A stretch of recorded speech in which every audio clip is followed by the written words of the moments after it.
Ẹ kúlé o gbogbo ẹ̀yin bàbá àti mọ̀mọ́, ẹ̀yin ẹ̀gbọ́n àtàbúrò tẹ́ ń gbọ́ mi nílé ẹ̀dẹ̀ ọ̀dà bí. Mo kí yín kú àbọ̀ sí ẹ̀kọ́ ilé ẹ̀kọ́ ìjọsìnmi wa fún ti ọ̀sẹ̀ yìí. Fún gbogbo àwa ìjọ Ọlọ́run tá ń tẹ̀lé ìlànà ilé ẹ̀kọ́ ìjọsìnmi gbogbogbò èyí tí gbogbo ayé ń lò bí ìjọ onítẹ̀bọmi ní Nàìjíríà lábẹ́ ẹ̀ka ẹ̀kọ́ ìjọ náà. Orí ọ̀rọ̀ tá ń gbé yẹ̀wò fún ìpalẹ̀mọ́ ilé ẹ̀kọ́ ìjọsìnmi wa fún tọ̀sẹ̀ yìí náà ni Kristi kú ó sì jíǹde sí ayé titun. Kristi kú ó sì jíǹde sí ayé titun. À ń sì ń lọ kẹ́kọ̀ọ́ nínú ìwé Mátíù orí 7:30 ẹsẹ̀ 1:40 sógójì, ẹsẹ̀ 5:40 sí 4:50 àti orí 28 ẹsẹ̀ 1 sí 10. Tí bíbélì yín bá wà lárọ̀ọ́wọ́tó yín, dádì àti mọ́mì, ẹ̀gbọ́n àtàbúrò, ẹ jẹ́ a jọjọ kà á. Mo bẹ̀rẹ̀ sí kà nínú bíbélì mímọ́ ní èdè Yorùbá. Ọ̀rọ̀ Ọlọ́run kà báyìí wípé Mátíù orí 7:30 27 ẹsẹ̀ 1:40 39 ni mò ń kà báyìí. Àwọn tí ń kọjá lọ sì fi ṣẹlẹ́yà, wọ́n mì orí wọn wípé, ìwọ tí ó wó tẹ́ḿpìlì tí ó sì kọ́ níjọ́ 3, gbára rẹ làkárì. Bí ìwọ bá ṣe ọmọ Ọlọ́run, sọ̀kalẹ̀ látorí àgbélébù wá. Ẹsẹ̀ 5:45 45 láti wákàtí 6 ní òkùnkùn ṣúbolẹ̀ dúdú gbogbogbò ilẹ̀ títí ó fi di wákàtí 9. Níwọ̀n wákàtí 9 ni Jésù kígbe ní ohùn rara wípé, Élì, Élì, làmá sàbáktàní. Èyí ni Ọlọ́run mi, Ọlọ́run mi, èéṣe tí ìwọ fi kọ̀ mí sílẹ̀. Nígbà tí àwọn kan nínú àwọn tó dúró níbẹ̀ gbọ́ èyí, wọ́n wí pé ọkùnrin yìí ń pè níjà. Lójú kan náà, ọ̀kan nínú wọn sì sáré, ó mú kàìnkàìn, ó tẹ̀ bọnú ọtí kíkan, ó fi lé orí ọ̀pá ìyè, ó sì fi fún un mu. Àwọn yòókù wí pé, ẹ fi í sílẹ̀, ẹ jẹ́ á wò ó bí Èlíjà yóò gbà á là. Ẹsẹ̀ 50 Jésù sì tún kígbe ní ohùn rara, ó jọ̀wọ́ ẹ̀mí rẹ̀ lọ́wọ́. Sì wò ó, aṣọ ìkélé tẹ́ḿpìlì sì ya sí méjì látòkè délẹ̀gbọ̀n. Ilẹ̀ sì mìtìtì, àwọn àpáta sì sán, àwọn isà òkú sì ṣí sílẹ̀. Ọ̀pọ̀ òkú àwọn ẹni mímọ́ tí ó ti sùn sì jíǹde. Wọ́n sì tinú sòkú wọn jáde lẹ́yìn àjíǹde rẹ̀. Wọ́n sì wá sí ìlú mímọ́, wọ́n sì farahàn ọ̀pọ̀lọpọ̀ ènìyàn. Nígbà tí balógun ọ̀rún àti àwọn tí ó wà pẹ̀lú rẹ̀ tí wọ́n ń ṣọ́ Jésù rí ìṣẹ̀lẹ̀ náà àti ohun ọ̀nì tí ó ṣẹ, ẹ̀rù bà wọ́n gidigidi. Wọ́n wí pé, lóòótọ́ ọmọ Ọlọ́run ni èyí ṣe. Lóòótọ́ ọmọ Ọlọ́run ni èyí ṣe. Orí 2:30 ẹsẹ̀ 1 Matthew 28:1. Ní òpin ọjọ́ ìsinmi, bí ilẹ̀ ọjọ́ kìíní ọ̀sẹ̀ ti bẹ̀rẹ̀ sí mọ́, Màríà Magdalene àti Màríà kejì sì wá láti wo ibojì náà. Sì wò, ìṣẹ̀lẹ̀ ńlá ṣẹ̀, nítorí áńgẹ́lì Ọlọ́run ti ọ̀run sọ̀kalẹ̀ wá, ó sì yí òkúta náà kúrò, ó sì jókòó lé. Ojú rẹ̀ dàbí mọ̀nàmọ́ná, aṣọ rẹ̀ sì funfun bí ẹ̀gbọ̀n òwú. Nítorí ẹ̀rù rẹ̀, àwọn olùṣọ́ wárìrì, wọ́n sì dàbí òkú. Áńgẹ́lì náà sì dáhùn, ó sì wí fún àwọn obìnrin náà pé, ẹ má bẹ̀rù, nítorí èmi mọ̀ pé ẹ̀yin ń wá Jésù tí a kàn mọ́ àgbélébù. Kò sí níhìn yìí, ó ti jíǹde bí ó ti wí. Wá, ẹ wo ibi tí Olúwa ti dùbúlẹ̀ sí. ẹ sì yára lọ sọ fún àwọn ọmọ ẹ̀yìn rẹ̀ pé ó ti jíǹde kúrò nínú òkú. wò ó ṣáájú yín lọ sí Gálílì, níbẹ̀ ni ẹ̀yin ó gbé rí i. wò ó, mo ti sọ fún yín. wọ́n sì fi ìbẹ̀rù pẹ̀lú ayọ̀ ńláńlá yára lọ kúrò níbojì, wọ́n sì sáré lọ ròyìn fún àwọn ọmọ ẹ̀yìn rẹ̀. bí wọ́n sì ti ń lọ sọ fún àwọn ọmọ ẹ̀yìn rẹ̀, wò ó, Jésù pàdé wọn, ó wí pé àlàáfíà. wọ́n sì wá, wọ́n sì gbá a ní ẹsẹ̀ mú, wọ́n sì tẹríba fún un. nígbà náà ni Jésù wí fún wọn pé ẹ má bẹ̀rù, ẹ lọ́ọ́ sọ fún àwọn arákùnrin mi kí wọn kí ó lè lọ sí Gálílì, níbẹ̀ ni wọn ó gbé rí mi. èyí ni ẹsẹ̀ Bíbélì fún ẹ̀kọ́ wa fún ọ̀sẹ̀ yìí. kí Olúwa ó bùkún ọ̀rọ̀ rẹ̀ fún ìgbàlà ẹ̀mí gbogbo wa. àmín. ẹsẹ̀ wúrà wa fọ́sẹ̀ yìí, ẹsẹ̀ akọ̀ọ̀kan, ẹsẹ̀ mọ́nigbàgbé, ẹsẹ̀ akọ̀ orí, òun ni ẹsẹ̀ ìkẹsàn-án orí ìkejì ó dín lọ́gbọ̀n ìwé Matthew tá a ti ń kẹ́kọ̀ọ́ yìí. Matthew 28:9 ń lẹ́sẹ̀ láti rántí wa. ẹ gbọ́ bó ti wí lẹ́ẹ̀mejì sí. bí wọ́n sì ti ń lọ sọ fáwọn ọmọ ẹ̀yìn rẹ̀, wò ó, Jésù pàdé wọn, ó wí pé àlàáfíà. wọ́n sì gbá a lẹ́sẹ̀ mú, wọ́n sì tẹríba fún, wọ́n wólẹ̀ sí. bí wọ́n ti ń lọ sọ fáwọn ọmọ ẹ̀yìn rẹ̀, wò ó, Jésù pàdé wọn, ó wí pé àlàáfíà.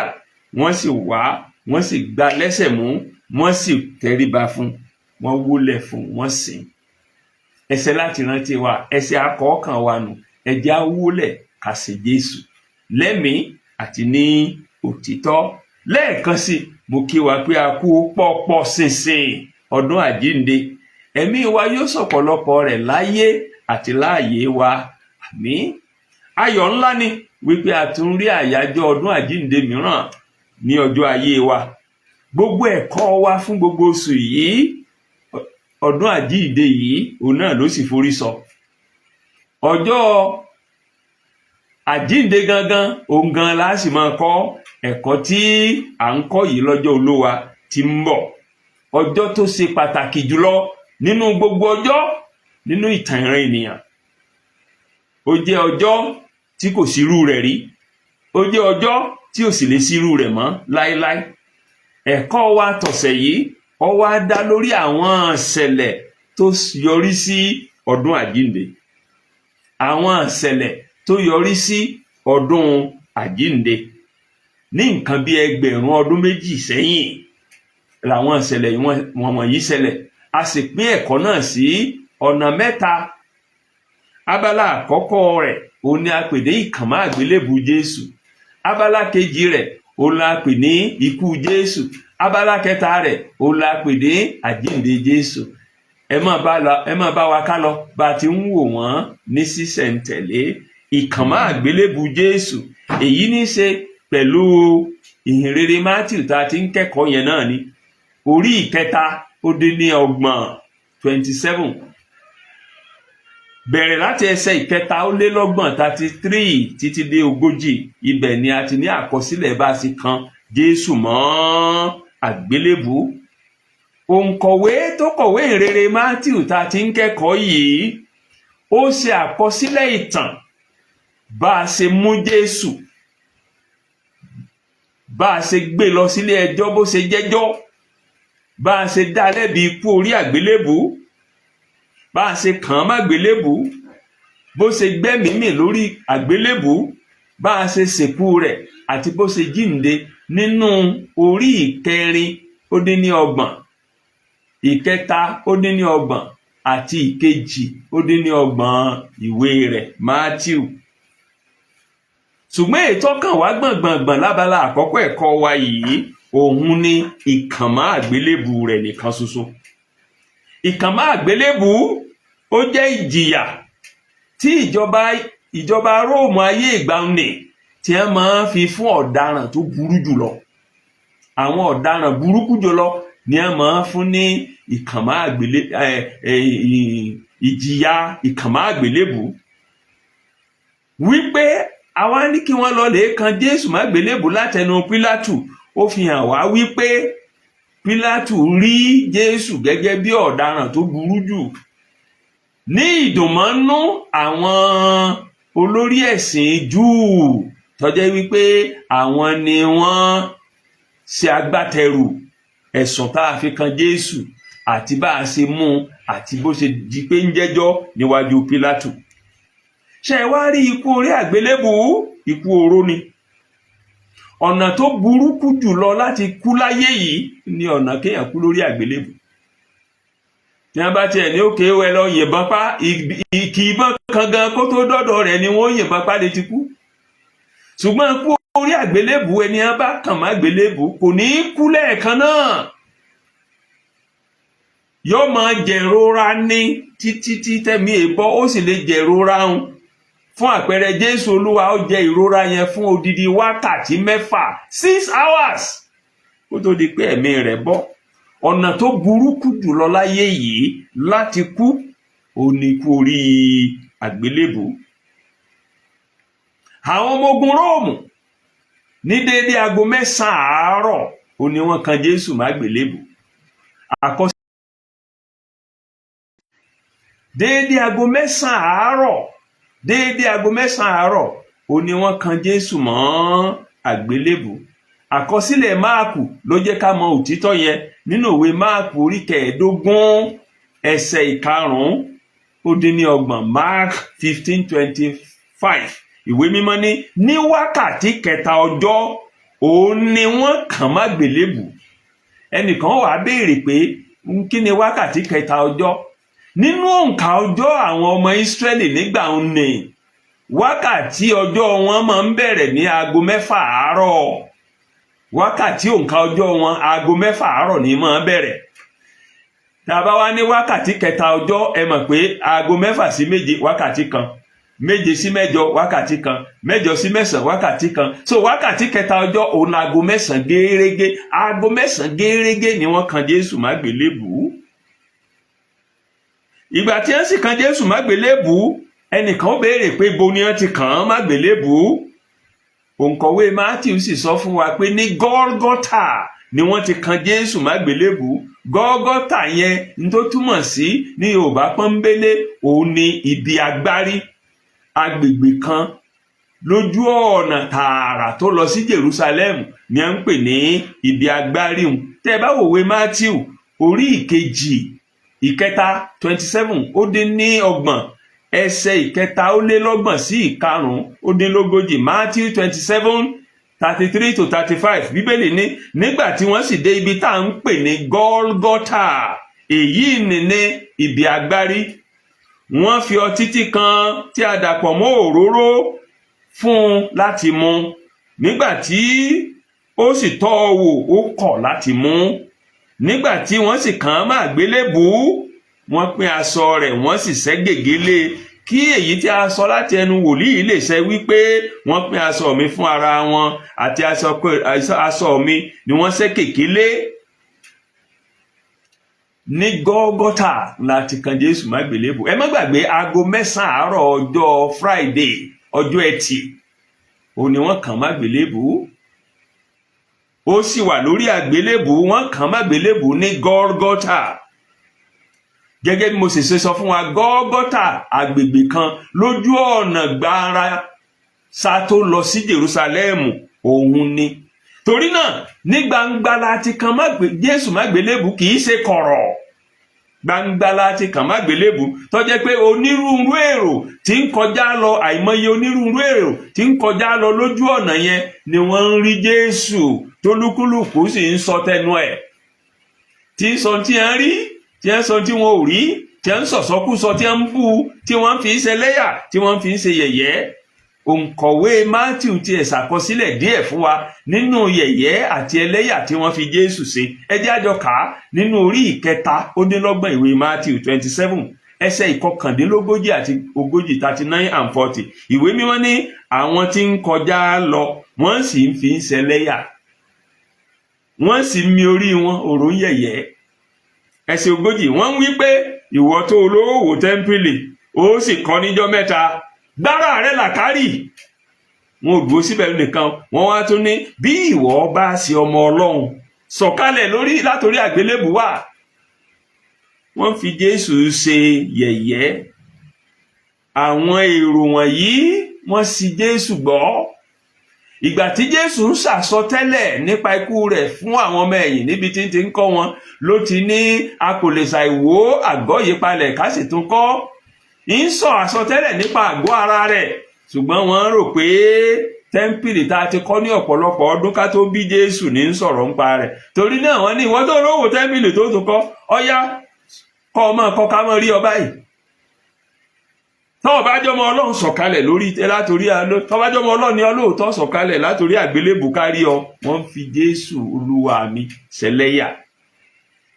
Tí Jésù bá mọ tara rẹ̀ nìkan tó bá gbára rẹ̀ là, ìbá tí lè gbà wá là. Ṣùgbọ́n Jésù ọmọ tara ẹni nìkan. Wọn ò gbà wípé ọmọ Ọlọ́run ni Jésù ń ṣe. Gbogbo bí wọ́n ti ń fi Jésù ṣẹlẹ́yà tí ń kàn lábùkù yìí, Jésù sì mú ìrora ikú àgbélébù mọ́ra, èso ọwọ́, èso ẹsẹ̀, adé ẹ̀gàn, ọ̀kọ̀ ìgbẹ́, gbogbo róyún sì mú Jésù. Ìyún gan ò tó ń tọ́ yẹ kó mú kéèyàn ó sì wí, kéèyàn ó sì sọ.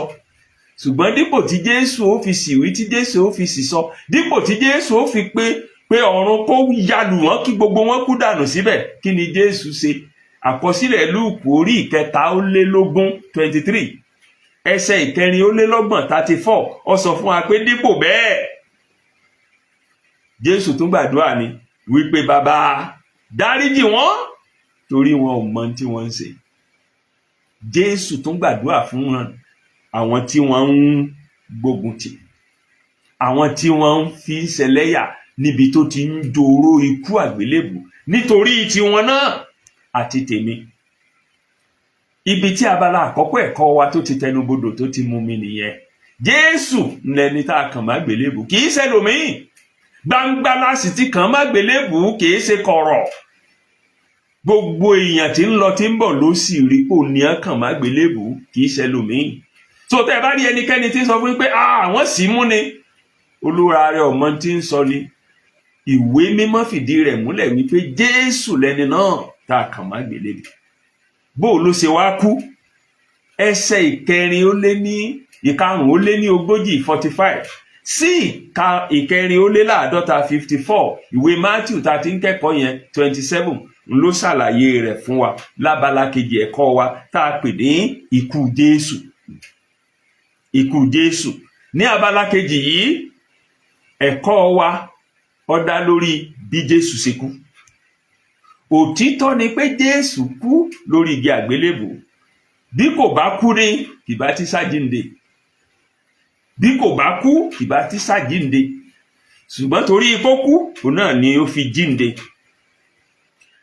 Bí Jésù ti gbàdúrà fáwọn ọmọ ẹ̀yìn rẹ̀ tó, àwọn tí ń fi ń ṣẹlẹ́yà tó, àwọn tí ń fi ń ṣẹ̀sín tó, ní abala àkọ́kọ́ ẹ̀kọ́ wa tá a ṣẹ̀ṣẹ̀ parí tá a fi bọ́ sí ìkejì yìí, síbẹ̀síbẹ̀ àwọn èèyàn yẹn wọn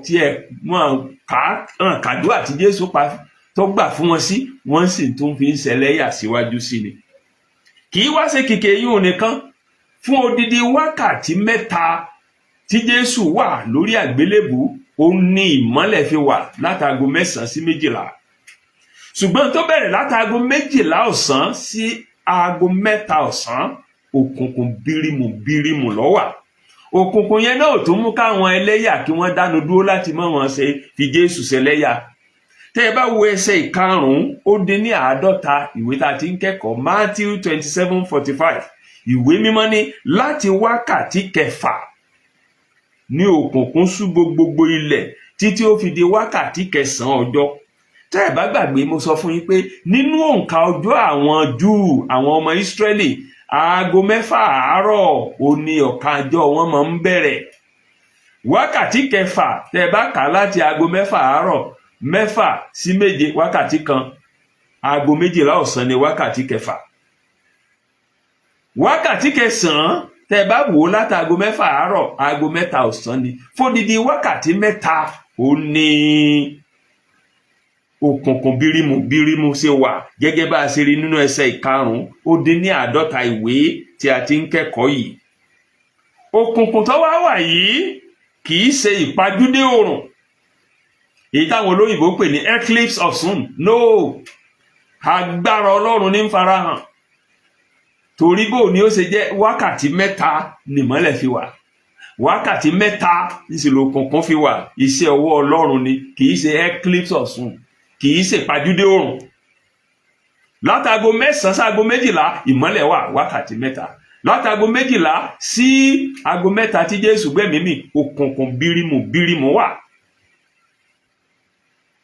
Ìfarahàn agbára Ọlọ́run ni èyí tó rán wa létí ìṣẹ̀lẹ̀ tó ṣẹlẹ̀ ní àkókò ìrékọjá àwọn ọmọ Ísírẹ́lì ní ilẹ̀ Íjíbítì. Àkọsílẹ̀ èyí tá ní nínú ìwé Ẹ́kísódù orí 10 ẹsẹ̀ 21 sí 23. Exodus chapter 10 verses 21 to 23. Odidi ọjọ́ mẹ́ta ń lo òkùnkùn fi bo gbogbo Íjíbítì kó tó di pé ìrékọjá dé. Odidi ọjọ́ mẹ́ta lòkùnkùn fi bo gbogbo Íjíbítì kí ó tó di wípé ìrékọjá dé. Ìyún ṣe eclipse of sun, ìfihàn agbára Ọlọ́run ni. Bẹ́ẹ̀ náà ni odidi wákàtí mẹ́ta lòkùnkùn bírímù fi wà kó tó di pé ọ̀dọ́ àgùntàn Ọlọ́run, ẹni tí ó kó ẹ̀ṣẹ̀ gbogbo ayé lọ, ó jọ̀wọ́ ẹ̀mí rẹ̀ lọ́wọ́ lórí igi àgbélébù. Èyí ṣe òòrùn pajúdé, kì í ṣe eclipse of sun. Ìfihàn agbára Ọlọ́run ni bí ẹni ọ̀dọ́ àgùntàn Ọlọ́run ó ń kọjá lọ, ó ń kó ẹ̀ṣẹ̀ ayé lọ. Ní àkókò ìṣúdúdú òkùnkùn yìí, láàrin wákàtí mẹ́ta tí òkùnkùn yìí ṣúdúdú, lákòókò yẹn gan-an òní Jésù Olúwa wá ní ìmọ̀lára wípé ó dàbí ẹni pé bàbá ti fi òun sílẹ̀. Torí náà nínú ẹsẹ̀ 450 ìwé tá a ti ń kẹ́kọ̀ọ́ 46, Jésù pariwo, ó ní Eli Eli lama sabachthani. Èyí ni Ọlọ́run mi, èéṣe tí wọ́n fi kọ̀ mí sílẹ̀? Ṣùgbọ́n ohun tá a mọ̀ tó dá wa lójú nínú àkọsílẹ̀ ìwé mímọ́ ni pé bàbá ò fìgbà kankan kọ̀ sílẹ̀ rárá. Àjíǹde Jésù níjọ́ kẹta ó sì fìdí èyí múlẹ̀ gbẹ̀ngbẹ̀ng pé bàbá ò kọ̀ sílẹ̀. Nígbà tí Jésù kígbe, Ọlọ́run mi, èéṣe tí wọ́n fi kọ̀ mí sílẹ̀? Eli Eli lama sabachthani. A rí aláàánú kan ṣoṣo àánú Jésù ṣe é. Ó sì sáré, ó lè mú ọtí kíkan kó fi tán òǹgbẹ Jésù, kó fi tán ìrora Jésù. Ṣùgbọ́n níbi tẹ́yọ ẹnìkan tí ń ṣe ẹgbẹ̀lẹ́gbẹ̀ ní tún fi Jésù ṣẹlẹ́yà. Ṣé Bíbélì yín wà lọ́wọ́ yín? Ẹ jẹ́ àjọjọ ka ẹsẹ̀ 450 sí 150. Ìwé Mátíù orí 17 tá a ti ń kẹ́kọ̀ọ́. Bíbélì ní nígbà tí àwọn kan nínú àwọn tó dúró nígbẹ̀ gbọ́ kíni? Gbọ́ ohun tí Jésù sọ, Eli Eli lama sabachthani. Wọ́n wí pé ọkùnrin yìí ń pè níjà. Ẹ káwọ́ bẹ́ẹ̀ níjà ó ṣe gbà á. Ṣùgbọ́n ẹsẹ̀ 250 48 ní lójú kan náà ọ̀kan nínú wọn sì sáré, ó mú kẹ̀kẹ́, ó tẹ̀ bọnú ọtí kíkan, ó fi lé orí ọ̀pá ìyè, ó sì fi fún un mu láti tán òǹgbẹ, láti tán ìrora rẹ̀. Ṣùgbọ́n àwọn yòókù nínú ẹsẹ̀ 151 wọ́n wí pé ẹ fi sílẹ̀ jọ, ẹ jẹ́ ká wò bóyá wòlíì Èlíjà yóò gbà á là. Ẹ jẹ́ á wò. Wọ́n ń fi Jésù ṣẹlẹ́yà. Lẹ́yìn ìgbà tí Jésù wá kígbe ìrora ẹlẹ́ẹ̀kejì, ìwé mímọ́ ní ó jọ̀wọ́ ẹ̀mí rẹ̀ lọ́wọ́. Nínú ẹsẹ̀ 50 gangan ìwé Mátíù tá a ti ń kẹ́kọ̀ọ́ orí 330 ẹsẹ̀ 50 27:50. Bíbélì ní Jésù sì tún kígbe ní ohùn rárá, ó jọ̀wọ́ ẹ̀mí rẹ̀ lọ́wọ́. Ìyẹn ni pé ó kú. Kókó tí ẹ̀kọ́ wa abala kejì yìí ń sọ ni pé Jésù kú, ó kú fínfín lórí igi àgbélébù. Kì í ṣe pé kàn má gbélébù nìkan, ó kú fínfín lórí igi àgbélébù. Ṣùgbọ́n lákòókò tí Jésù gbẹ̀mí mì yìí, àwọn ìṣẹ̀lẹ̀ abàmì ṣẹlẹ̀. Àwọn ìṣẹ̀lẹ̀ ìyanu wọ́n ṣẹlẹ̀. Ẹ jẹ́ á wo díẹ̀ nínú wọn. Ìṣẹ̀lẹ̀ abàmì àkọ́kọ́ tó ṣẹlẹ̀ ó ní wípé aṣọ ìkélé tẹ́ḿpìlì ó sì fàya. aṣọ ìkélé tẹ́ḿpìlì ó sì fàya. Tẹ́ ẹ̀ bá gbàgbé nínú àwọn ẹ̀kọ́ tá a ti kọ́ sẹ́yìn, a jẹ́ ká mọ̀ wípé aṣọ ìkélé tẹ́ḿpìlì yẹn òun ló pààlà láàrin ibi mímọ́ àti ibi mímọ́ jùlọ tí àwọn ọmọ Ísírẹ́lì gbàgbọ́ pé ibi tọ́lọ́run ń gbé, tọ́lọ́run wà ní. Ẹ̀ẹ̀kan ṣoṣo lọ́dún òun ni olórí àlùfáà sì máa wọ ibi mímọ́ jùlọ òun pẹ̀lú ẹ̀jẹ̀ màálù àtẹ̀jẹ̀ akọ ewúrẹ́. Ṣùgbọ́n aṣọ ìkélé yìí ló déédéé fàya pẹ̀rẹ́ bí Jésù ṣe gbẹ́mìí mì lórí igi àgbélébù, tí ń ṣe àmì wípé ọ̀nà là fún gbogbo ènìyàn láti tọ̀ Ọlọ́run wá, láti tọ̀ Ọlọ́run lọ láìsí alárinà. Ẹsẹ̀ ìkọkànlélọ́gbọ̀n ìwé tá a ti ń kẹ́kọ̀ọ́ ní sì wò ó, aṣọ ìkélé tẹ́ḿpìlì sì ya sí méjì látòkè délẹ̀, ilẹ̀ sì mìtìtì, àwọn àpáta sì sán. Ìṣẹ̀lẹ̀ ìyanu kejì tó ṣẹlẹ̀ nù. Ilẹ̀ mìtìtì, àwọn àpáta sì sán. Èyí tí ń ṣe àmì wípé ohun gbogbo tọ́lọ́run dá, gbogbo tọ́lọ́run dá ni àwọn náà ní ìmọ̀lára wípé akọni lọ. Ohun gbogbo tọ́lọ́run lá, wọ́n ní ìmọ̀lára wípé akọni lọ. Wọ́n kẹ́dùn pé akọni lọ. Jésù kú lórí àgbélébù. Ìṣẹ̀lẹ̀ ìyanu kẹta tó ṣẹlẹ̀ ní kété tí Jésù gbẹ́mìí mì, ó ní pé gbogbo àwọn abojì àwọn ẹni mímọ́ ó ṣí sílẹ̀. Wọ́n sì jíǹde débi wípé nígbà tí Jésù jíǹde tán, àwọn náà ń fara hàn káàkiri ní Jerúsálẹ́mù, tí ń fara hàn àwọn èèyàn, táwọn èèyàn ń rí wọn pé Èlíjà rèé, Sámúẹ́lì rèé. Ṣé pé nìyí wà lọ́wọ́ yín? Ẹ jẹ́ àjọjọ ka ẹsẹ̀ ìkejì ó lé lọ́gbọ̀n àti ìkẹtàlélọ́gbọ̀n ìwé tá a ti ń kẹ́kọ̀ọ́ yẹn. Ìwé mímọ́ ní àwọn isà òkú sì ṣí sílẹ̀, ọ̀pọ̀ òkú àwọn ẹni mímọ́ tí ó sùn sì jíǹde. Wọ́n sì ti inú isà òkú wọn jáde lẹ́yìn àjíǹde rẹ̀, wọ́n sì wá sí ìlú mímọ́ ìyẹn Jerúsálẹ́mù, wọ́n sì farahàn ọ̀pọ̀lọpọ̀ ènìyàn. Ìṣẹ̀lẹ̀ àbàmì kẹta tó ṣẹlẹ̀ ní kété tí Jésù gbẹ́mìí mì nù. Gbogbo ibojì òkú àwọn ẹni mímọ́ ó ṣí sílẹ̀, àwọn ẹni mímọ́ ń sì jí. Àwọn tá a ti sin láìmọye ọgọ́rùn ọdún sẹ́yìn, wọ́n sì ń dé, wọ́n dá láàyè padà. Jésù kú, àwọn ẹni mímọ́ wọ́n jíǹde.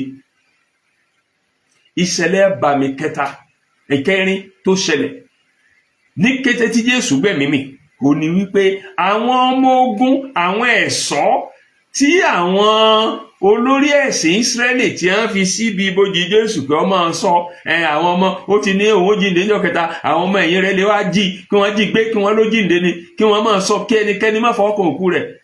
Nígbà tí gbogbo ìṣẹ̀lẹ̀ ojú wọn ló ṣe. Àwọn olórí ogun Róòmù yìí, àwọn ọmọ ogun Róòmù yìí, nígbà wọ́n rí gbogbo ìrírí yìí, èrò wọn yí padà. Wọ́n ní lóòótọ́ ọmọ Ọlọ́run lélẹ́yìí ṣe. Ṣé Bíbélì yín wà lọ́wọ́ yín? Ẹ̀yin ẹ jẹ́ àjọ ka ẹsẹ̀ ìkẹrin ó lé láàdọ́ta yẹn. Ìwé mímọ́ ní nígbà tí balógun ọ̀rún, ìyẹn ni balógun tó jẹ́ pé ó kéré jù ọmọ ogun 100 ó wà lábẹ́ rẹ̀. Nígbà tí balógun ọ̀rún àti àwọn tó wà pẹ̀lú rẹ̀, àwọn 100 ọmọ ogun tí wọ́n wà pẹ̀lú rẹ̀, tí wọ́n ń sọ Jésù, tí wọ́n rí ìṣẹ̀lẹ̀ náà àti ohun wọn nì tí ó ṣẹ̀, ìwé mímọ́ ní ẹ̀rù sì bà wọ́n gidigidi. Wọ́n sì wí pé lóòótọ́ ọmọ Ọlọ́run leléyìí ṣe, lóòótọ́ ọmọ Ọlọ́run leléyìí ṣe. Àwọn tí wọn ò gba Jésù lọ́mọ Ọlọ́run tẹ́lẹ̀, tí wọ́n ti ń fi ń ṣẹlẹ́yà, èrò wọn yí padà nígbà tí wọ́n rí ìṣẹ̀lẹ̀ gbogbo tó ṣẹlẹ̀ ní kété tí Jésù gbẹ́mìí mì. Àwọn ìṣẹ̀lẹ̀ àbàmì 4 tó ṣẹlẹ̀ nìyẹn nígbà tí Jésù gbẹ́mìí mì. Aṣọ ìkélé tẹ́ḿpìlì fàya, ilẹ̀ mìtìtì, àwọn àpáta sán, ibojì ṣí sílẹ̀, àwọn ẹni mímọ́ jíǹde. Ìbẹ̀rù bójúmọ́ àwọn ọmọ ogun, wọ́n sì wọ́n ké gbàjarè pé lóòótọ́ ọmọ Ọlọ́run ò ní Jésù ṣe. Ibi tí abala kejì ẹ̀kọ́ wa tó ti tẹnubodò tó ti mú mi nù. Ẹ má gbàgbé abala àkọ́kọ́ ló ṣàtẹnumọ́ ìkànmá àgbélébù Jésù. Abala kejì ló ṣàtẹnumọ́ ikú Jésù. Abala kẹta tá a ti wọ́n ń ṣèkádìí rẹ̀ ní ń ṣàtẹnumọ́ àjíǹde Jésù Kristi. Ohun gbogbo tí àwọn olórí ẹ̀sìn Júù lè ṣe láti rí i wípé wọ́n ń dènà àjíǹde Jésù ni wọ́n ṣe. Ohun gbogbo tí wọ́n lè ṣe láti dènà kí Jésù sámọ́ jíǹde sẹ́ ni wọ́n ṣe. Níbo ni mo ṣe mọ̀? Ẹ̀yin ajé àjọwò ìwé tá a ti ń kẹ́kọ̀ọ́ náà ni Mátíù orí 7. Ẹ̀yin ẹjẹ́ àjọjọ kàntí ẹsẹ̀ 260 62 sí 450 66 sọ. Gbogbo tí wọ́n lè ṣe kí Jésù má jíǹde ni wọ́n ṣe. Ìwé mímọ́ ní nígbà tí ó di ọjọ́ kejì, èyí tí ó tẹ̀lé ọjọ́ ìpalẹ̀mọ́, àwọn olórí àlùfáà àti àwọn Farisí wá péjọ sọ́dọ̀ Pílátù. Kí ni à ń péjọ fún? Ẹ gbọ́ mi. Wọ́n wí pé, alàgbà, àwa rántí pé ẹlẹ́tàn nì, Jésù ni wọ́n ń pè báwọn. Àwọn rántí pé ẹlẹ́tàn nì wípé nígbà tí ó wà láàyè wípé lẹ́yìn ijọ́ 3 èmi ó jíǹde. Nítorí náà pàṣẹ o, kí a sì kíyèsí ibojì náà dájú títí ó fi di ijọ́ 3, kí àwọn ọmọ ẹ̀yìn rẹ̀ má ṣe wá lóru kí wọ́n sì jí i gbé lọ. Wọ́n á sì wí fún àwọn èèyàn pé ó jíǹde kúrò nínú òkú. Bẹ́ẹ̀ ni ìṣìnà ìkẹyìn yóò wá burú ju ti ìṣáájú lọ. Pílátù sì wí fún wọn pé, ẹ̀yin ni olùṣọ́, ẹ máa lọ, ẹ ṣe é dájú bí ẹ ti lè ṣe. Pílátù ró wọn lágbára. Ẹ ní olùṣọ́, ẹ ṣe é dájú bẹ́ẹ̀ ti lè ṣe, kí pinpin kó mọ́ lè jíǹde. Ìwé mímọ́ sọ pé bẹ́ẹ̀ ni wọ́n lọ, wọ́n sì ṣe ibojì náà dájú. Wọ́n ṣe ibojì náà dájú débi pé Jésù ò gbọdọ̀ rọ́nà jáde. Wọ́n sì fi èdìdì dí òkúta náà, wọ́n sì yan ìṣọ́. Ṣùgbọ́n gbogbo wàhálà wọn láti dí Jésù lọ́wọ́ kó má jíǹde lọ já sófo. Jésù jíǹde. Àwọn obìnrin méjì ni wọ́n sì kọ́kọ́ ṣẹlẹ́rìí àjíǹde rẹ̀. Àwọn obìnrin méjèèjì náà là ń sì ń pè ní Màríà Magdalene, nínú ẹni tí Jésù ti lé onírúurú ẹ̀mí èṣù 7 jáde, àti Màríà kejì. Àwọn méjèèjì jẹ́ ojúlówó ọmọ ẹ̀yìn Jésù. Àwọn méjèèjì ti ń tọ̀ Jésù lẹ́yìn bọ̀ láti Gálílì láti máa pèsè fún àìní Jésù. Ojúlówó ni wọ́n. Ọ̀pọ̀ àwọn obìnrin bẹ́ẹ̀ ló jẹ́ pé wọ́n ń tọ̀ Jésù lẹ́yìn, kì í ṣe pé torí pé wọ́n gba nǹkan lọ́wọ́ Jésù, ṣùgbọ́n torí pé wọ́n fẹ́ fún Jésù ní nǹkan.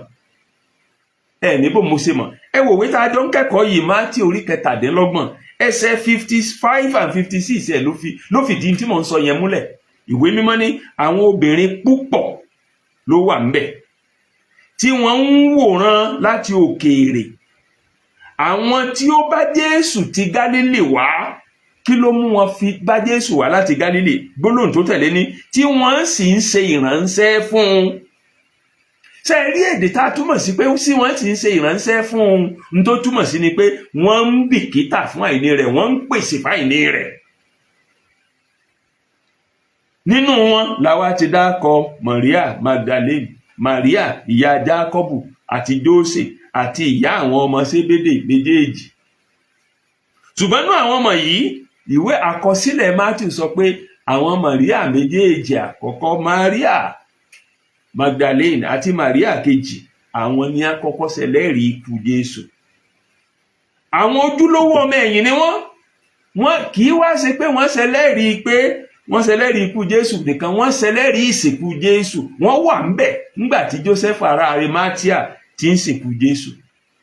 Nígbà Jósẹ́fù sìnkú Jésù tán, tí Jósẹ́fù padà lọ lé, Màríà Magdalene tá ń sọ̀rọ̀ rẹ̀ yìí àti Màríà kejì, wọ́n kọ̀ wọ́n lọ lé, wọ́n dúró síbi ibojì yẹn títí tílẹ̀ fi ṣú pátápátá kí wọ́n tó lọ lé wọn. Ẹsẹ̀ 161 ìwé Mátíù tá a ti ń kẹ́kọ̀ọ́ yìí sọ bẹ́ẹ̀. Màríà Magdalene sì wà níbẹ̀ àti Màríà kejì, wọ́n sì dojúkọ ibojì náà, wọ́n ń wo ibojì náà báyìí níbi tá a sìnkú Jésù sí. Bí ẹ wá ṣe pẹ́ tó níbojì, ní àfẹ̀mọ́jú ọjọ́ kejì, àwọn náà wọ́n kọ́kọ́ jí dé. Àwọn wọ́n kẹ́yìn kúrò níbojì níjọ́ àsìnkú Jésù, àwọn náà wọ́n kọ́ jí dé lọ́jọ́ tí Jésù jíǹde. Gẹ́gẹ́ bí ẹsẹ̀ 1 ìwé tá a ti ń kẹ́kọ̀ọ́ Mátíù orí 28 ẹsẹ̀ 1 ṣe sọ fún wa. Ìwé mímọ́ ní òpin ọjọ́ ìsinmi, bí ilẹ̀ ọjọ́ kìíní ọ̀sẹ̀ ti bẹ̀rẹ̀ sí í mọ́ láfẹ̀mọ́júmọ́, Màríà Magdalene Màríà kejì wọ́n wá láti wo bojì náà. Àwọn ní á pẹ́ kí wọ́n tó kó bojì níjẹta, àwọn náà wọ́n sì kọ́ dé ní ọjọ́ àjíǹde. Wíwá tí wọ́n wá síbi ibojì Jésù láfẹ̀mọ́júmọ́ ọjọ́ tí Jésù jíǹde kìí ṣe pé wọ́n wá wò ó bóyá Jésù ti jíǹde àbí kò tí ì jíǹde, torí wọn ò gbàgbọ́ pé Jésù ó jíǹde. Kí ni wọ́n wá lọ ṣe? Wọ́n lọ lè fi tùràrí fín òkú Jésù ni. Bó la ṣe mọ èyí? Àkọsílẹ̀ Lúùkù ló sọ fún wa nínú orí 24 ìwé Lúùkù ẹsẹ̀ ìkíní. Lúùkù orí 24 24 ẹsẹ̀ ìkíní 1. Ìwé mímọ́ ní ijọ́ kìíní ọ̀sẹ̀ ní kùtùkùtù òwúrọ̀ wọ́n wá sí ibojì, wọ́n mú tùràrí tí wọ́n ti pèsè sílẹ̀ àti àwọn mìíràn pẹ̀lú wọn. Ntí wọ́n wá ṣe níbojì Jésù kìí ṣe láti wò bójìǹde àbí òjìǹde, wọ́n wá fín tùràrí síbi òkú rẹ̀, ibojì òkú rẹ̀ ni. Bí wọ́n sì ti ń lọ gan, wọn ò retí pé ó jíǹde, èrò kan wọn tí ẹ̀kan ní tó múmú láyà wọn ni òkúta tó wà lẹ́nu bojì ta ni ọba wa yí. Àwa obìnrin méjèèjì yí agbára wọ ọ̀ka àti yí. Ìwé Máàkù orí 16 ẹsẹ̀ ìkẹta ló fi yẹn hàn wá. Máàkù orí 16 ẹsẹ̀ ìkẹta ó ní nígbà tí wọ́n sì ń bá ara wọn ṣàròyé wípé ta ni yóò yí òkúta kúò ní ẹnu bojì náà fún wa. Wọ́n retí pé Jésù ó jíǹde, ìrònú bí òkúta ó ti jẹ́ yíyí kúò lọ bá wọn nígbà wọn ń lọ pé afẹ́ fi tùràrí síbi òkú ìta ní ọba yí òkúta kúò. Ṣùgbọ́n kí wọ́n tó dé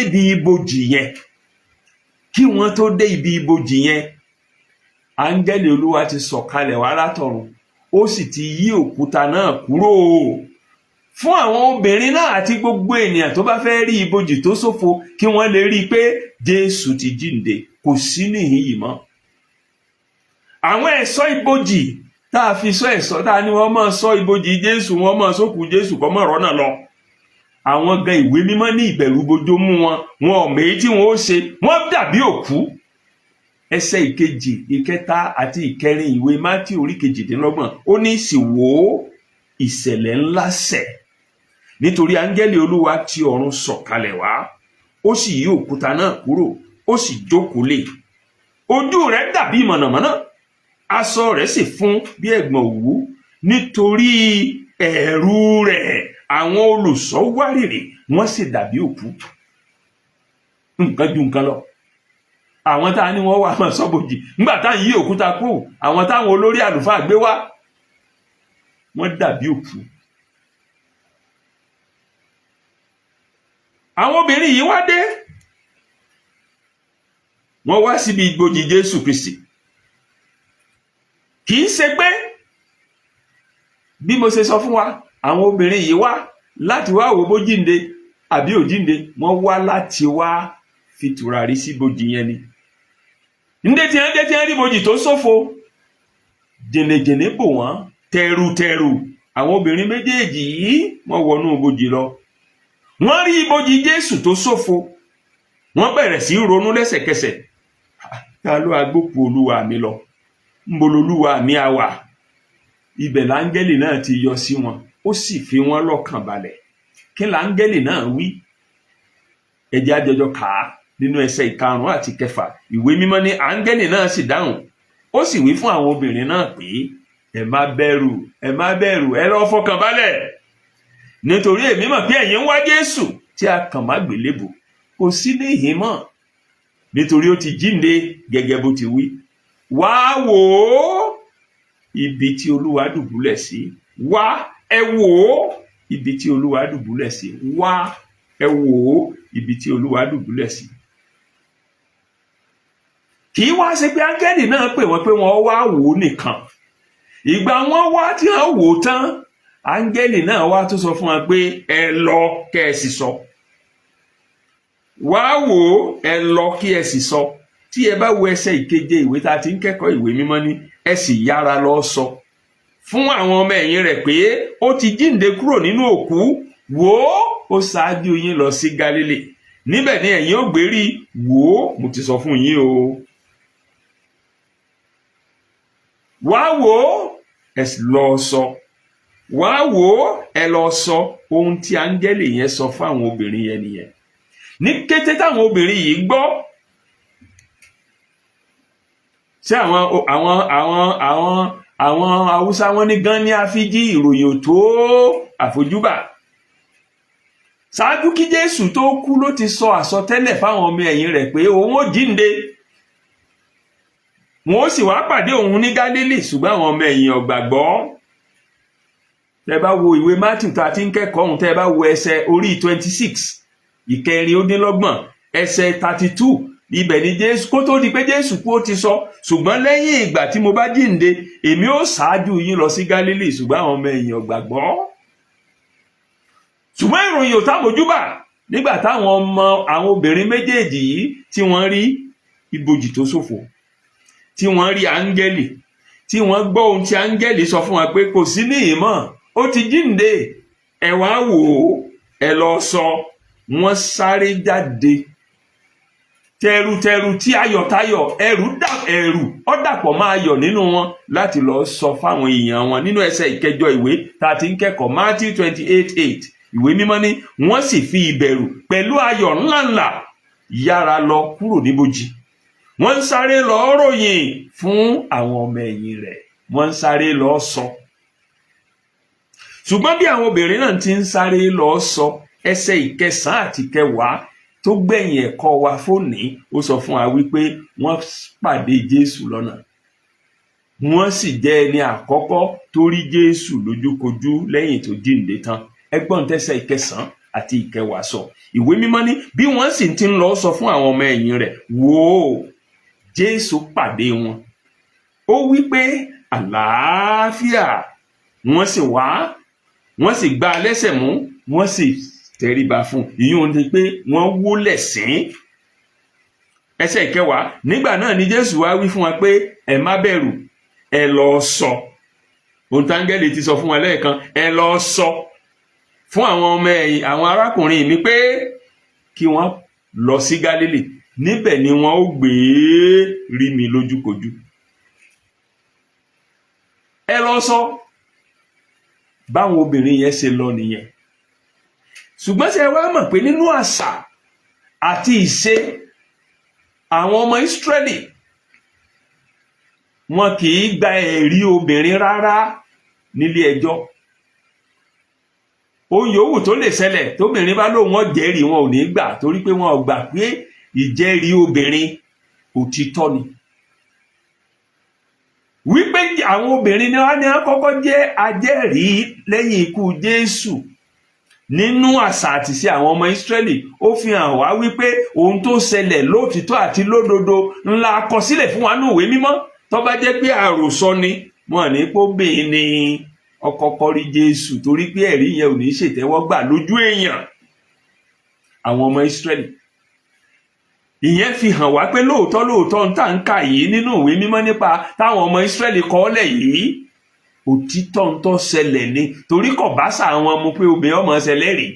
Ṣùgbọ́n ní ìsìn àwọn obìnrin lẹlẹ́rìí àkọ́kọ́ tó kọ́kọ́ rí Jésù, tí ń fi hàn wá wípé kì í ṣàròsọ, kì í ṣe pé àwọn kan jókòó wọ́n rò wọ́n sọ.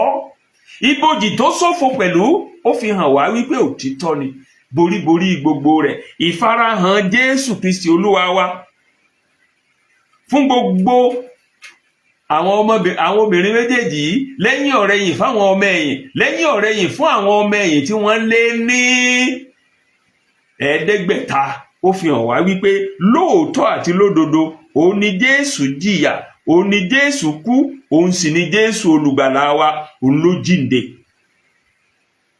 Lóòótọ́ àti lódodo òun ni Jésù jíǹde. Tó bá wá jẹ́ pé Jésù jíǹde lóòótọ́, ó fi hàn wípé ó san gbogbo gbèsè tèmi, ó san gbogbo gbèsè tìyín náà, ó fi ara rẹ̀ rúbọ fún ẹ̀ṣẹ̀ gbogbo wa. Ó gbà wá lọ́wọ́ ẹ̀bi ẹ̀ṣẹ̀, ó gbà wá lọ́wọ́ ìyà ẹ̀ṣẹ̀, ó gbà wá lọ́wọ́ agbára ẹ̀ṣẹ̀, yóò sì mú wa kúrò níbùdó ẹ̀ṣẹ̀. Nítorí náà, ẹ darapọ̀ mọ́ mi láti kọ orin yìí. Kò sóhun tó kù kí n ṣe, ohun gbogbo tó yẹ kí n ṣe ni Jésù ti ṣe. Bó ti wù kó kéré, Jésù san gbogbo gbèsè tí mo jẹ. Kò sóhun tó kù kí n ṣe, bó ti wù kó kéré. Jésù kú, ó san gbogbo ìgbésẹ̀ tí mo jẹ. Jésù san gbogbo gbèsè tí mo jẹ. Jésù kú, ó san gbogbo ìgbésẹ̀ tí mo jẹ. Gbà tó ti tẹ́rẹ̀ wáyé, tó jìyà tó sì kú, àti sóhun gbogbo tán, ó parí ní ìgbé rẹ̀. Jésù san gbogbo gbèsè tí mo jẹ. Jésù kú, ó san gbogbo ìgbésẹ̀ tí mo jẹ. A kàn án mágbélébù nítorí tèmi àti ẹ. Ó kú nítorí tèmi àti ẹ. Ó sì jíǹde, ó sì wà láàyè nítorí tèmi àti ẹ. Ó ti san gbogbo ẹ̀. Ó ṣé o Jésù fún ìgbàlà ọkàn mi. Ibi tí ẹ̀kọ́ wa tọ̀sẹ̀ yìí tó ti tẹnubodò tó ti mú mi nìyẹn. Ṣùgbọ́n ká tó máa lọlé, ẹ jẹ́ kí n ṣàtẹnumọ́ àwọn kókó àti àwọn ẹ̀kọ́ fún ìgbé ayé ọmọlẹ́yìn Kristi nínú ọ̀rọ̀ Ọlọ́run tá ń kẹ́kọ̀ọ́ nínú rẹ̀ yìí. Kókó àkọ́kọ́ tí mo sì fẹ́ ká kọ́, ẹ̀kọ́ àkọ́kọ́ tí mo fẹ́ tẹnumọ́, òun náà ni pé fi oore ọ̀fẹ́ bá ọ̀tá rẹ lò. Fi oore ọ̀fẹ́ fún ọ̀tá rẹ. Fi oore ọ̀fẹ́ bá ọ̀tá rẹ lò. Kọ́ láti máa farada ẹ̀gbin. Kọ́ láti farada ìwọ̀sí. Kọ́ láti farada àrífín lára Jésù. Ẹ wo àwọn tí ń kọjá lọ tí wọ́n fi Jésù ṣẹ̀sín níbi tí ń jẹ̀rora lórí àgbélébù. Tí wọ́n ń sọ fún un pé bàbá jọmọ lọ́wọ́ yá sọ̀kalẹ̀. Ìwọ tó lówó 10 mílíọ̀nù kan jọ mẹ́ta, ó yá ká mọ̀ rí ọba yìí. Kò tán fún ọba yìí. Ó tó ní tí Jésù fi kó pẹ̀lú oró tí ń jẹun. Ó tó ní tó pe ọ̀run kọ́run yalù wọ́n kó sì pa wọ́n. Ṣùgbọ́n Jésù síbẹ̀ ó ní bàbá dáríjì wọ́n torí wọn ò mọ tí wọ́n ń ṣe. Dípò tí ó fi wọ́n gégùn, ó súre fún wọn ni. Ìgbé ayé Jésù kọ́ èmi àti yín wípé ká forí ọ̀fẹ́ bá àwọn ọ̀tá wa lò. Lọ́nà kejì, ẹ̀kọ́ yìí kọ́ wa pé ká ní ìfaradà nínú ìpèníjà ayé. Ìpèníjà yòówù tó lè dé bá wa nínú ìdílé ni, lẹ́nu iṣẹ́ ni, láàrin ìlú ni, níbi gbogbo ni ká ní faradà. Ẹ wòye wákàtí Jésù ti tó fi doró lórí igi àgbélébù 6 hours, wákàtí 6. Aago 9 gẹ́rẹ́gẹ́ ni ẹ kàn má àgbélébù. Aago 3 ọ̀sán ló tó gbẹ̀mí mi. Odidi wákàtí 6 ni Jésù fi doró lórí igi àgbélébù. Ó faradà nítorí tèmi àti yín. Kí wọ́n á ní tó tún burú jù yẹn lọ tẹ́dá lè là kọjá nínú ayé tí a ò ní lè faradà nítorí ikú Jésù. Ẹ jẹ́ á kọ́ láti ní ìfaradà nínú ìlàkọjá wa. Ohun yòówù tó dé, ẹ má jẹ́ á bojú wẹ̀yìn. Dúró, rọjú dúró, má ṣe kùn. Ẹ̀kọ́ yìí kọ́ wa bẹ́ẹ̀. Lọ́nà kẹta, ẹ̀kọ́ yìí kọ́ wa pé Jésù kú fínfín lórí igi àgbélébù. Òun ni a kàn mágbélébù, orí àgbélébù ló sì kú sí fínfín.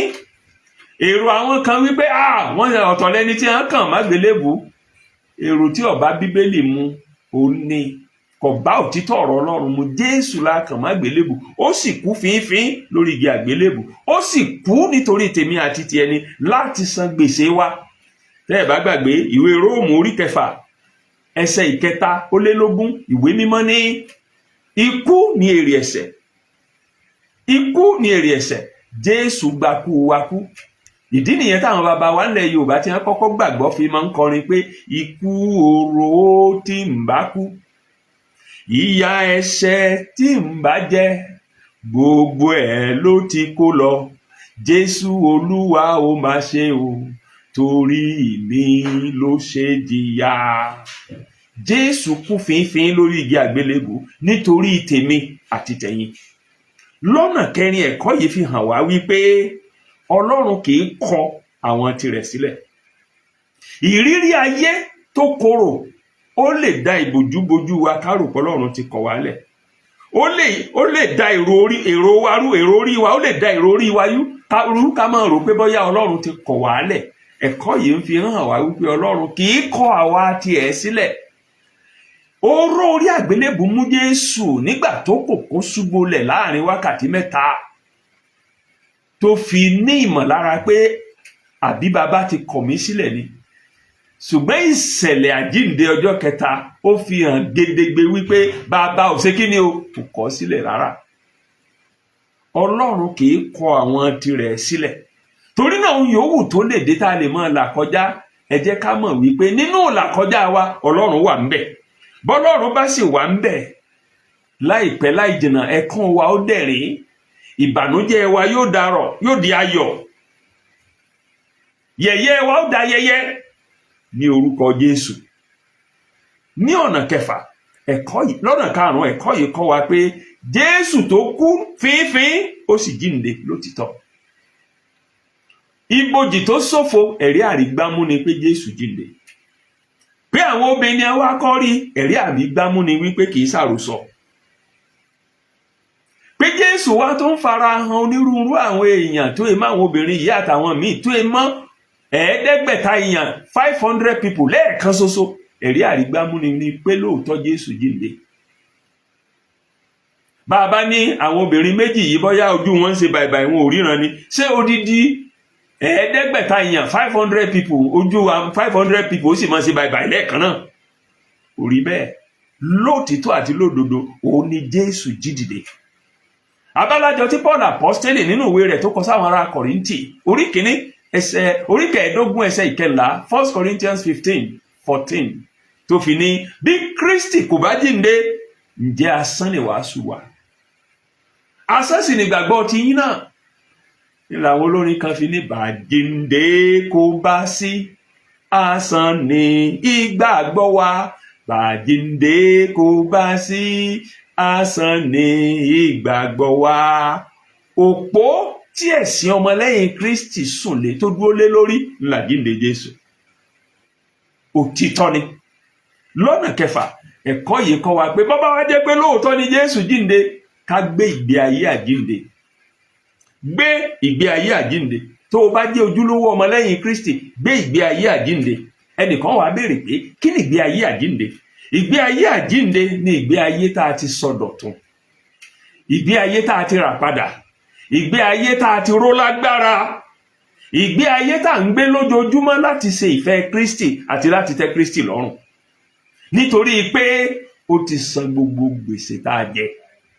Ó ti san gbogbo gbèsè tá a jẹ. Ní ìparí lọ́sẹ̀ yìí, áńgẹ́lì sọ fún àwọn obìnrin yẹn wá wò ó, lẹ́yìn náà ó ní lọ sọ. Jésù náà tó pàdé wọn ó ní lọ sọ. Ẹ̀kọ́ yìí kọ́ wa wípé ká má gbé ìhìn rere àjíǹde Jésù ká má gbé pamọ́, ká má gbé kọ̀rọ̀. Nígbà tá a bá ti ṣe alábàápín ìrírí àjíǹde, ẹ jẹ́ á pín pẹ̀lú àwọn ẹlòmíràn pẹ̀lú. Ìhìn rere àjíǹde Jésù Kristi, ẹ jẹ́ á sọ ọ́ káàkiri, ká sọ ọ́ fáwọn aládùúgbò wa, ká sọ ọ́ fáwọn aráàlú wa, ká sọ ọ́ fáwọn ará ìpínlẹ̀ wa, ká sọ ọ́ fáwọn ará orílẹ̀-èdè wa, ká sọ ọ́ fáwọn ará kọ́ńtínẹ́ǹtì wa àti gbogbo ayé. Áńgẹ́lì sọ fún wọn, ẹ lọ sọ. Ibi tá a sì parí ẹ̀kọ́ wa tòní sínú. Gbogbo ẹ̀yin bàbá àti màmá tẹ̀ ń gbọ́ mi, ẹ̀yin ẹ̀gbọ́n àtàbúrò, ẹ lọ sọ lótìtọ́ àti lódodo òun ni a kan Jésù mágbélébù. Ó kú ṣùgbọ́n jíǹde. Àjíǹde rẹ̀ ló fi ìyè fún wa. Àjíǹde rẹ̀ ló fi ìyè fún wa. Ẹ lọ wàásù ìhìn rere ìjọba Ọlọ́run fún gbogbo ayé. Jésù sì sọ nínú ọ̀rọ̀ rẹ̀ kó tó di pa kàn má gbélébù nínú ìwé Mátíù tá a ti ń kẹ́kọ̀ọ́ yìí náà ni orí 24 ẹsẹ̀ 11. Ó ní a ó wàásù ìhìn rere ìjọba yìí ní gbogbo ayé láti ṣe ẹ̀rí fún gbogbo orílẹ̀-èdè. Ó ní nígbà náà lòpin ó dé. Èyí tí ń fi hàn wá wípé àìtí dé ìpadàbọ̀ Jésù lẹ́ẹ̀kejì àwa ọmọlẹ́yìn Kristi là ń dènà torí àti ìròyìn yẹn fún gbogbo ayé. Ẹ̀kọ́ yìí kọ́ wa pé ẹ lọ sọ, ẹ mọ́kàn wá wò ó nìkan, ẹ lọ sọ pé Jésù lolùgbàlà aráyé, pé Jésù akànmágbélébù, pé Jésù ó kú, pé Jésù jíǹde, pé Jésù ti san gbogbo gbèsè wa. Ká gbàgbọ́ ní Olúwa àti olùgbàlà wa, ká sì máa sìn ín ní ẹ̀mí àti lótìtọ́. Níbi tẹ́kọ̀ọ́ wa tọ̀sẹ̀ yìí tó ti tẹnubodò tó ti mú mi nìyẹn. Ẹ ṣé púpọ̀ tẹ́ ń gbọ́ wa. Olúwa yóò máa bùkún fún yín. Bí ẹ̀kọ́ yìí bá bùkún fún yín, ẹ jọ̀wọ́ ẹ pín pẹ̀lú àwọn ẹlòmíràn lórí ẹ̀rọ ayélujára yín, nínú ìjọ yín, ládùúgbò yín, níbi gbogbo. Tí ẹ bá sì fẹ́ ká máa fi fọ́nrán ẹ̀kọ́ yìí ránṣẹ́ sórí ẹ̀rọ WhatsApp yín, ẹ tẹ àtẹ̀jíṣẹ́ sí wa lórí nọ́mbà yìí, ẹ tẹ àtẹ̀jíṣẹ́ sí wa lórí òǹkà WhatsApp yìí, àmì àròpọ̀ 2 ẹ̀ta 4 ẹ̀jọ 1 ẹ̀ta 2 ẹ̀sán 2 àtàrún 2. Àmì àròpọ̀ 2 ẹ̀ta 4 ẹ̀jọ 1 ẹ̀ta àti 2 ẹ̀sán 2 àtàrún 2. Tẹ́ ẹ bá fẹ́ ká máa fi àtẹ̀jíṣẹ́ ẹ̀kọ́ yìí, fọ́nrán ẹ̀kọ́ yìí ká máa fi ránṣẹ́ sí yín lọ́sọ̀ọ̀sẹ̀ lórí ẹ̀rọ WhatsApp yín, ẹ tẹ àtẹ̀jíṣẹ́ sí wa lórí nọ́mbà yìí +234 81 11 32 99 55 +234 81 11 32 99 55. Títí ọ̀sẹ̀ tí ń bọ̀ tèmi àti yín ó tún pàdé. Mo fà yín lé Olúwa Ọlọ́run Olódùmarè lọ́wọ́ àti gbogbo àwọn olùkọ́ wa nínú ilé ẹ̀kọ́ ọjọ́ ìsinmi gbogbo wa ní ọjọ́ Olúwa tí ń bọ̀ yìí, 20 oṣù kẹrin 2024 ọdún àti ẹyọ 5 yìí. Àdúrà mi ni pé ní ọjọ́ Olúwa tí ń bọ̀ nígbà tá a bá ń kẹ́kọ̀ọ́ yìí, Olúwa ó tún fún wa ní ìmísí tó ga sí láti kẹ́kọ̀ọ́ jinlẹ̀ nínú ọ̀rọ̀ rẹ̀. Yóò sì ràn wá lọ́wọ́ láti lè jẹ́ olùṣe ọ̀rọ̀ náà. Ẹ jẹ́ ká tètè dé, ẹ jẹ́ ká kópa nínú ẹ̀kọ́ ilé ẹ̀kọ́ ọjọ́ ìsinmi nínú ilé ìjọsìn wa gbogbo. A ó sì dá lábùkún fún. Ẹ ṣé, a kú ọdún o, ẹ̀mí wa yóò ṣọ̀pọ̀ rẹ̀.